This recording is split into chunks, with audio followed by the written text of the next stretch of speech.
बिस्मिल्लाहिर्रहमानिर्रहीम। शुरू अल्लाह के पाक नाम से जो बड़ा मेहरबान निहायत रहम करने वाला है। नाज़रीन मोहतरम, आज हम आपको एक दरवेश का वाक़या बताएंगे।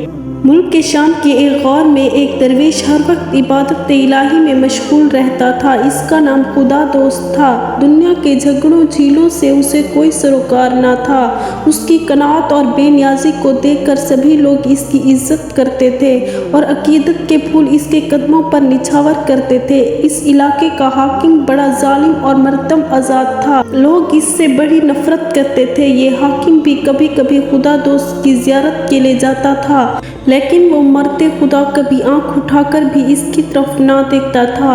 एक दिन हाकिम ने शिकायतन कहा, आप अल्लाह के नेक बंदे हैं, मैं हाजिर होता हूँ, लेकिन आप नफरत से मेरी तरफ से मुंह मोड़ लेते हैं। माना कि मैं मुल्क का बादशाह नहीं हूँ, लेकिन इज्जत में किसी दरवेश से तो कम नहीं हूँ। मैं ये नहीं कहता कि आप मुझसे कोई इम्तियाजी सलूक करें, ताकि इतनी तवक्को ज़रूर रखता हूँ कि आप आम लोगों जैसा सलूक मेरे साथ करें।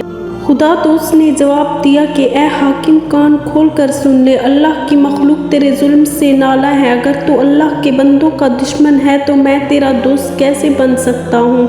अगर मेरी तेरी दोस्ती की कोई राह निकल भी आए तो इसका क्या इलाज कि खुदा तुझे दुश्मन समझता है, और खुदा से दोस्ती रखने वाले की अगर खाल भी उधेड़ दी जाए तो वो दोस्त के दुश्मन का दोस्त नहीं हो सकता। यहाँ से चला जा और एहसान और रहम पर कमर बांध, ताकि खल्के खुदा तेरे हक में दुआ करे। ऐ बड़े छोटों पर जोर ना दिखा, क्योंकि हर कोई एक हालत में नहीं रहेगा। मैं तुझसे कहता हूँ कि लोगों को ना सता, अगर गिर पड़ा तो लाचार हो जाएगा। नाज़रीन मोहतरम, उम्मीद करते हैं कि आपको हमारी वीडियो पसंद आई होगी। मज़ीद इस तरह की इस्लामिक वीडियो देखने के लिए हमारे चैनल को सब्सक्राइब करें। मिलते हैं फिर अगली वीडियो में, तब तक अपना ख्याल रखें। शुक्रिया।